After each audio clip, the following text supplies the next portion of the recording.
Você realmente entende o que é o controle PID? Eu vou te explicar de uma maneira nem tão técnica que não dê para entender nada, mas nem tão simples também que acabe não servindo para nada. Já tem muito conteúdo na internet com esse tema, mas na maior parte ou são fórmulas muito complexas ou simplificações muito bobinhas que acabam nem fazendo tanto sentido e não vão ajudar em nada no seu trabalho aí na indústria. O objetivo é dar um norte para quem está no chão de fábrica mesmo, tentando ajustar um inversor de frequência, por exemplo. Inclusive, eu vou ensinar como parametrizar um inversor de frequência para trabalhar com o controle PID, mas antes de fazer qualquer ajuste, é necessário pelo menos entender o que é o controle PID. Eu fiz esse gráfico aqui para ficar mais visual. Imagina que nós estamos controlando pressão e a velocidade do motor que está conectado no inversor vai fazer essa pressão aumentar ou diminuir. Essa linha laranja aqui no gráfico é o valor alvo, que pode ser, por exemplo, 10 bar. Então, esse é o valor que nós ajustamos, é o valor alvo, o valor que nós desejamos. O valor alvo nós também chamamos de set point. E eu estava com o controlador desligado, reparem que estava aqui com um valor de 0, né, o nosso set point, e de repente eu liguei o controlador, então o set point foi lá para cima, foi lá para 10 bar. A linha azul aqui embaixo é o valor do processo, que é o nosso feedback, né? É o sinal do sensor, também chamado de PV. Então, o set point e o valor do processo estavam aqui quando o controlador estava desligado, estava tudo zerado, mas de repente eu liguei o controlador, o set point foi lá para cima e o processo ele ainda está aqui embaixo. Nesse momento ele ainda está aqui embaixo. E então, de repente, essa diferença aqui entre o set point, que está aqui em cima, e o valor do processo que está aqui embaixo, ela ficou muito grande. E é aí que entra o controle PID. O PID é um modelo matemático que é introduzido em inversores de frequência, controladores de temperatura e diversos outros dispositivos e serve para calcular o valor da saída de controle. Vou fazer um outro gráfico auxiliar aqui do lado e vou fazer a saída de controle de vermelho, também é chamado de variável manipulada, ou MV. Nesse caso, essa saída de controle é a frequência da saída do inversor, para que nós possamos variar a velocidade do motor e, consequentemente, a pressão do processo. Então, a saída estava desabilitada, de repente nós tivemos uma diferença muito grande aqui entre o set point e o valor do processo, e basicamente o que o PID vai fazer? Vai calcular a velocidade do motor para poder controlar a pressão. E para isso ele vai levar em consideração esse valor desejado, que é de 10 bar, e também o sinal do sensor que vai medir o erro e vai ficar constantemente corrigindo esse erro. Então, no momento nós temos um erro muito grande aqui, né? Esse aqui é o erro, temos um erro bastante grande. Então, qual que vai ser o efeito disso aqui, né? Com o erro grande, a resposta vai ser imediata, vai ser rápida, vai ultrapassar um pouco, vai ficar no limite, de repente, do inversor até que a pressão chegue próxima, e depois ela vai cair um pouco e vai tender a se estabilizar. Isso aqui depende do processo, essa curva aqui é só um exemplo, né? Mas ela vai depender do processo e também das configurações do PID. A gente está acostumado com o controle liga-desliga, né? Onde a saída do controlador fica ligada até chegar em uma determinada pressão, uma determinada temperatura, e quando chega, a saída desliga. Aí passa um tempinho, ela liga de novo, depois desliga, e assim vai, fica ligando e desligando. O PID é usado para controles analógicos, quando a saída é variável. Então, a saída ela pode sim ir para o máximo, mas depois nós temos um valor intermediário aqui. Não é só ligado ou desligado, nós temos um valor intermediário para poder diminuir ao máximo esse erro aqui. Esse cálculo é basicamente a junção de 3 blocos, que é o bloco proporcional, nós temos o bloco integral e o bloco derivativo.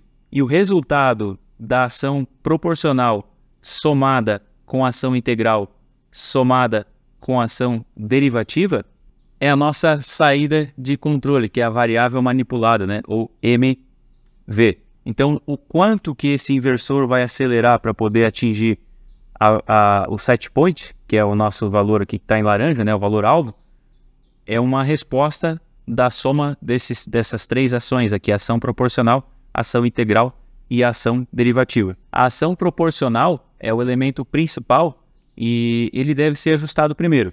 Percebam a diferença aqui no gráfico entre o set point, que é o valor desejado, e o valor do processo. eu quero 10 bar, mas no momento eu tenho 0. Essa diferença aqui, como eu falei, entre o valor desejado e o valor real, é o nosso erro. O bloco proporcional no controle PID, ele dá uma resposta proporcional ao erro.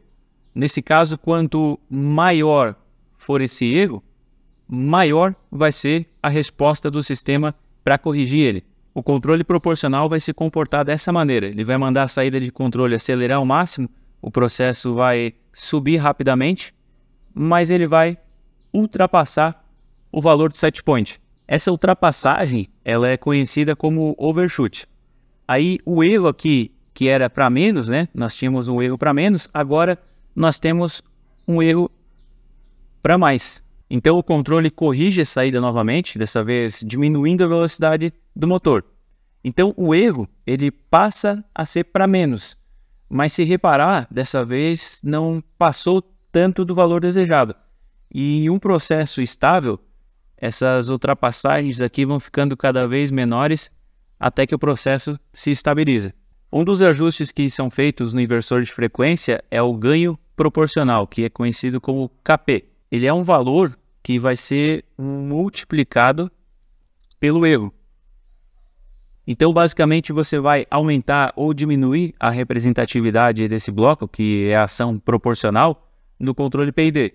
Quanto maior for o ganho proporcional, mais rápido o processo vai alcançar o valor desejado, que é nesse ponto, mas também maiores vão ser essas ultrapassagens aqui. E o contrário também é válido. Um ganho proporcional mais baixo vai levar o processo a demorar mais para chegar no valor ajustado aqui, só que menor vai ser o overshoot, né? Menores vão ser essas ultrapassagens. Um ganho proporcional muito grande leva o processo à instabilidade, que é quando, ao invés dele tender a ficar próximo do valor ajustado, ele vai ficando cada vez mais longe e essas ultrapassagens se tornam cada vez maiores. A dica para ajustar o ganho proporcional é anular as ações integral e derivativa, colocando um tempo integral muito alto e um tempo derivativo de 0.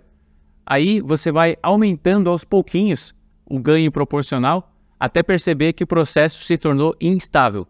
Então, a partir do momento em que o processo ele se torna instável, é o momento onde você para de aumentar o ganho proporcional.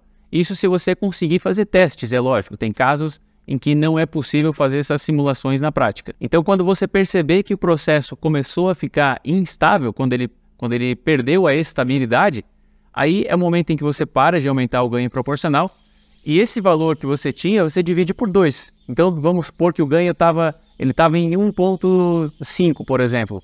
Então, você vai dividir esse 1,5 por 2, você vai ter 0,75.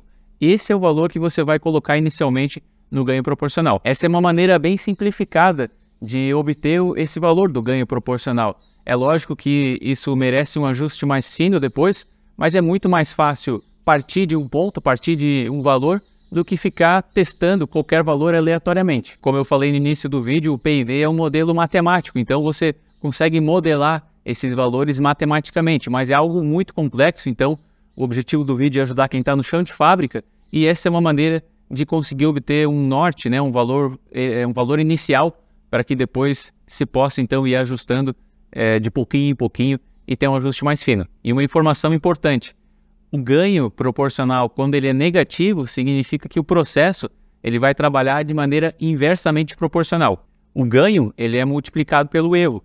Então, se eu tenho um ganho negativo multiplicado por um erro positivo, vai resultar numa resposta negativa. Imagina um inversor que liga um exaustor.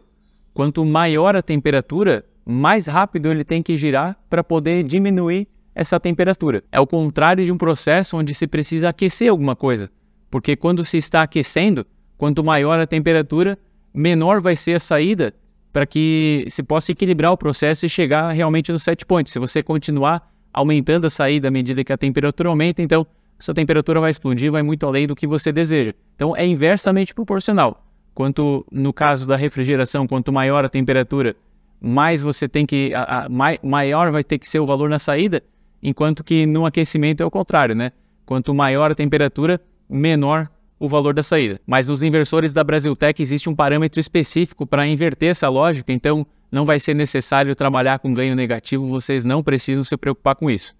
E agora que vocês já sabem como trabalha o controle proporcional, vamos falar um pouco sobre o controle integral. Se vocês repararem aqui no gráfico, o processo, que é a linha azul, não ficou em cima do set point, que é a linha laranja.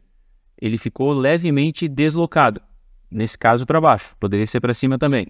Isso é uma característica do controle proporcional, que sempre mantém uma distância do valor desejado. Como ele é proporcional ao erro, se esse erro aqui zerasse, ainda nós temos um erro aqui, que é essa distância aqui entre essas duas linhas, né? Se esse erro zerasse, a resposta proporcional zeraria também. Então, a saída de controle iria desligar e esse erro seria causado. Se não tivéssemos erro, esse erro seria causado porque a ação proporcional ela é proporcional ao erro. Precisa ter um erro para ter algum tipo de resposta. Essa distância aqui entre a linha laranja, que é o valor-alvo, e a linha azul, que é o valor do processo, é conhecido como offset. Eu não gostaria de trazer esses termos aqui, mas quando for realizar um ajuste em qualquer equipamento, essa é a linguagem universal. Mesmo os manuais em português utilizam esses termos em inglês, então é importante que você conheça esses termos, ainda que não esteja na nossa língua nativa, né? A ação integral, ela busca corrigir esse offset, deixando o valor do processo muito mais próximo do set point. Quando eu adiciono a ação integral, a resposta ela fica um pouco mais lenta, mas a ultrapassagem fica menor e o offset ele tende a zero. Então, a ação integral não leva em consideração somente o erro, que é a diferença aqui, né, entre set point e o valor real do processo. Mas leva em consideração também o tempo. Quanto maior o tempo em que o erro estiver acontecendo, maior vai ser a ação integral. E para ajustar a atuação da ação integral no inversor de frequência, nós não usamos um ganho, como no caso da ação proporcional. O ganho ele é só um multiplicador, que não tem unidade de medida, ele só serve para aumentar ou diminuir a intensidade da ação proporcional. Para ajustar a ação integral, nós vamos usar tempo. E esse tempo, que vai ser de alguns poucos segundos ou alguns décimos, centésimos de segundo, vai depender da aplicação e do objetivo do controle. Eu vou fazer um novo gráfico aqui para que possa ser entendido da onde que sai esse tempo, o que vai influenciar. Vamos supor que nós temos um erro de 0 nesse momento e de repente o erro ele passa a ter algum valor. Vamos supor que até algum determinado momento nós não tínhamos erro e de repente esse erro passa a existir. A linha roxa aqui é o erro. Como que a ação proporcional se comporta nesse caso? Se não tem erro, não tem ação proporcional até determinado momento. Passou a existir o erro, imediatamente existe uma ação proporcional que é proporcional ao erro. A ação integral, ela passa a agir imediatamente quando se tem quando passa a existir o erro, e ela tem esse formato de rampa aqui. Esse valor ele vai crescendo ao longo do tempo, até que em um determinado momento ela atinge o mesmo valor que a ação proporcional. E esse tempo que demora para a ação integral atingir o valor e crescendo até o ponto em que ela atinge o valor proporcional é o tempo de integração, e esse tempo é o tempo que nós vamos determinar. Então, supondo que foi configurado lá no inversor de frequência 3 segundos na ação integral, e nós tivemos essa perturbação aqui no sistema, esse erro apareceu, 3 segundos depois desse erro, a ação integral ela vai chegar no mesmo patamar que a ação proporcional já atingiu desde o começo, né? A proporcional, desde que começou o erro, ela já chegou nesse valor. Então, até a ação integral chegar no mesmo valor da ação proporcional, nós tivemos um tempo e esse tempo é o tempo que nós vamos ajustar. Então, a intensidade da atuação integral, ela vai depender desse tempo. O tempo integral é quase como se fosse um ganho, né? Só que ele vai acabar ficando invertido, porque quanto menor o tempo ajustado, mais rápido a ação integral vai ter efeito, né? Ela, na verdade, o efeito ele é imediato, mas mais rapidamente ela vai atingir o valor da ação proporcional. Essa rampa ela passa a ficar mais inclinada quando nós trabalhamos com tempos menores. E se o tempo for maior, maior também vai ser o tempo de resposta, que é o tempo para o processo atingir o valor de set point. Então, o processo ele se torna mais lento com tempos maiores. Se você configurar um tempo maior, o processo vai ficar mais lento. Por outro lado, o tempo maior ele vai trazer mais estabilidade para o processo, já que ele tende a oscilar menos com um tempo de integração maior. O ideal para encontrar o tempo de integração é ir testando ele. Você vai diminuindo até chegar num ponto em que o tempo de resposta está aceitável, mas o overshoot também. Geralmente a sintonia fina fica próxima do triplo do valor em que se começa a encontrar instabilidade. Então você vai diminuindo o valor até perceber que o processo começou a se tornar instável. Nesse momento você multiplica então o valor que você tinha por 3. Se era 1 segundo, por exemplo, você passa a trabalhar com 3 e aí vai ser o seu parâmetro inicial para começar um ajuste de sintonia mais fina. Usando um controle proporcional mais integral, ou controle PI, a saída vai ser a soma das duas ações. Então nós temos a ação proporcional, que respondeu imediatamente, nós já estamos aqui em cima, mais a ação integral. Então, no final do tempo de integração, que é esse tempo que a gente configurou, o valor que nós vamos ter aqui na saída de controle, né, na variável manipulada, é de 2 vezes... Opa, que ficou fora do enquadramento, né? Mas 2 vezes o valor do ganho proporcional. O ganho proporcional está aqui. Como nós temos a soma do ganho proporcional com o ganho integral, então o valor aqui ele chegou a 2 vezes no final desse tempo de integração. Então agora a gente já sabe o que é a ação proporcional, que age de maneira proporcional ao erro. Ela é a principal ação e a primeira que deve ser ajustada e garante um bom tempo de resposta, mas acaba permitindo esse offset aqui, essa diferença entre o valor de set point e o valor da ação proporcional. Aí vem a ação integral, né? Então nós temos um controle proporcional e integral. O que ela faz? Ela elimina o offset, mas com isso ela acaba sacrificando um pouco o tempo de resposta. Então esse processo ele vai demorar um pouco mais para atingir a resposta, mas ele vai chegar no valor mais próximo do set point. Só que para melhorar o tempo de resposta se utiliza a ação derivativa.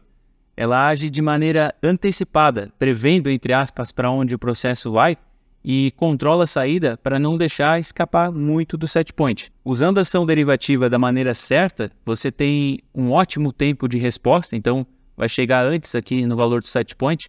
Você tem um menor overshoot também, essa ultrapassagem ela fica menor. E também tem um menor tempo de acomodação, que é esse tempo aqui até o processo estabilizar próximo do set point. E isso é muito bom. A saída de controle, que pode ser a frequência do motor, por exemplo, pode atingir valores bem altos, fazer o motor girar bem rápido, para o processo reagir de maneira rápida e contornar esse erro.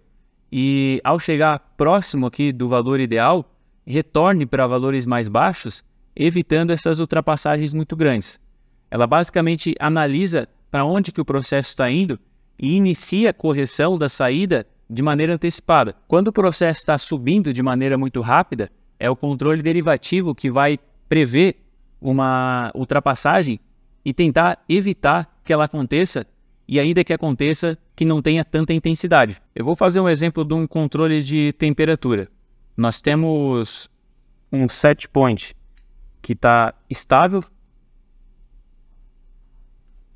um processo que está estável também, até determinado momento, até que começa a entrar um grande volume de água fria no tanque. E aí a temperatura começa a cair rapidamente. O controle derivativo vai perceber essa rampa de descida e aumentar a geração de calor antes que o erro se torne grande o suficiente para o controle proporcional ser eficaz. O controle proporcional, ele é proporcional ao erro. Então, se o erro ainda estiver pequenininho, a ação proporcional ela não vai atuar com tanta intensidade. A ação derivativa ela vai perceber que a temperatura está caindo rápido e prever onde ela vai estar mais adiante. E já atuar com mais intensidade, não com base nesse erro aqui, mas com base no erro futuro. Então ela vai prever onde esse erro vai estar baseado na inclinação dessa rampa e vai levar em consideração esse erro futuro. Assim, não precisa esperar a temperatura cair demais para começar a agir com mais intensidade. No inversor de frequência, o ajuste da ação derivativa também é por tempo. Esse tempo é basicamente o quão no futuro essa análise vai ser feita. Nos controladores, nos inversores de frequência, você consegue ajustar esse tempo aqui. Então, se essa rampa está com essa inclinação, nesse momento nós temos um erro. Se passar 1 segundo, nós vamos ter um erro maior. Se passar 2 segundos, esse erro vai ser maior ainda. Então, quanto maior o tempo derivativo, mais significativa vai ser a resposta, porque ele vai prever um erro maior ainda no futuro. É o contrário da ação integral, onde os tempos mais curtos representam uma resposta mais intensa. Aqui, quanto maior esse tempo, maior vai ser a resposta da ação derivativa. E uma característica da ação derivativa é que ela responde somente à variação do erro. Se o processo está estável, independente se tem erro ou se não tem, ela não vai interferir de maneira nenhuma. Até por isso que ela sempre precisa estar acompanhada da ação proporcional, assim como a ação integral. Não existe controle integral e derivativo, ou só integral e só derivativo. Você vai ter controle proporcional, proporcional e integral, proporcional, integral e derivativo, ou ainda proporcional, proporcional e derivativo também existe. E para exemplificar, vamos pegar esse ponto aqui antes do erro acontecer. Nós temos, talvez essa linha aqui vai estar um pouquinho para baixo do set point.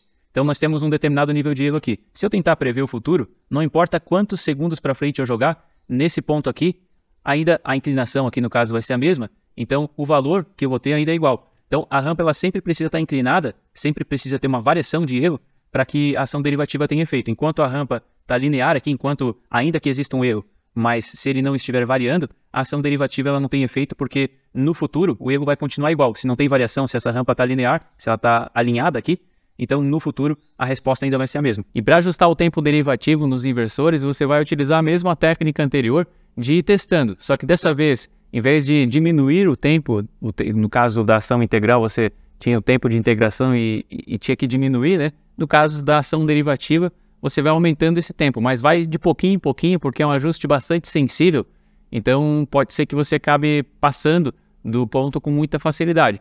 Então você vai aumentando o tempo derivativo, bem de pouquinho mesmo, até perceber que o processo passou a se tornar instável também. Da mesma maneira que antes, você vai verificar o momento em que o processo passou a se tornar instável. Então você percebeu que o processo perdeu a estabilidade com 3 décimos de segundo, por exemplo. Você vai pegar esse valor e dividir por 3. Então, era 3 décimos de segundo, você vai trabalhar com o valor de 1 décimo de segundo. Então, divide sempre o valor obtido no momento em que o processo passou a perder a estabilidade. E aí, esse é o ponto em que você deve pegar esse valor, dividir por 3 para obter o valor inicial que você vai configurar no tempo derivativo. E pelo que eu falei até aqui, parece que a ação derivativa é quase perfeita, né? Ela prevê o futuro, ela age com antecedência e realmente ela seria quase perfeita se não fosse o problema com a instabilidade. Esse é um ajuste muito delicado. A ação derivativa ela provoca uma instabilidade com muita facilidade caso o tempo seja significativo. Se você colocar um tempo muito grande, o processo vai perder a estabilidade com muita facilidade. Tem outras condições também que fazem com que a ação derivativa nem possa ser utilizada por conta dos problemas com estabilidade. A estimativa é que somente 5% dos processos trabalham com controle PID de fato, e os outros 95% trabalham com somente o controle PI, que é proporcional integral, justamente por conta desse problema da estabilidade. De modo geral, o controle derivativo ele não é compatível com processos onde a resposta é muito rápida. Por exemplo, num controle de pressão. Num controle de pressão, se abrir uma válvula, se ligar ou desligar um compressor, as respostas são muito rápidas, a pressão ela acaba variando muito, de maneira muito rápida. Então, nesse tipo de processo onde as respostas são rápidas, o controle derivativo não costuma ser compatível justamente por conta desse problema com estabilidade. A não ser que o tempo derivativo seja muito pequeno, mas aí o controle também vai ser pouco significativo, ele vai ter uma representatividade muito pequena, e aí pode ser que você consiga utilizar, mas via de regra, controles com processos onde a resposta é muito rápida, o controle derivativo não pode ser utilizado. Nos inversores da Brasiltec, enquanto que o tempo de integração ele é configurado em centésimos de segundo, o tempo derivativo é configurado em milésimos de segundo, comprovando então o fato de ser um ajuste muito mais delicado. Só que para os processos mais lentos, como o aquecimento de um forno, por exemplo, é uma excelente maneira de corrigir algumas fraquezas do controle PI, porque ele vai responder antes e vai conseguir manter a temperatura mais linear. Ele vai perceber algumas tendências do processo e não vai esperar que essa tendência se torne um erro muito grande. Não vai precisar a temperatura variar muito entre o set point e a temperatura real do processo, não vai precisar ter uma variação muito grande para que a saída possa reagir. Ele percebe as tendências, então, e essas tendências nos processos onde o tempo de resposta é mais lento, elas costumam ser muito fiéis, então é por isso que o controle derivativo, nesse caso, é muito, muito eficaz. Outra situação em que o controle derivativo acaba se tornando inapropriado é quando o sinal de feedback, o sinal que vem lá do sensor para indicar qual que é o valor do processo, quando esse sinal é muito ruidoso. Se você tem muitos ruídos, esses ruídos podem ser identificados como tendências do processo, e aí também o controle derivativo vai acabar se perdendo e não vai ser muito legal trabalhar com ele. Mas tem uma forma de corrigir isso aí. Nos inversores de frequência existe um parâmetro que é um filtro de tempo, onde você consegue ajustar para que ele possa diminuir então essas oscilações, e isso pode acabar sendo a solução em muitos casos. E uma vez tendo feito todos os ajustes aí das ações proporcional, integral e derivativa, é necessário que você faça alguns testes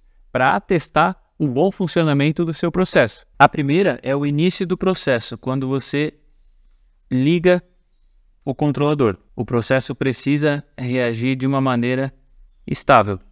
E precisam ser testados também os distúrbios, que é quando o valor do processo muda de repente, como no exemplo anterior, onde entrou água fria no tanque onde a temperatura está sendo controlada. Nesse caso, o processo precisa voltar a se ajustar e alinhar perto do set point.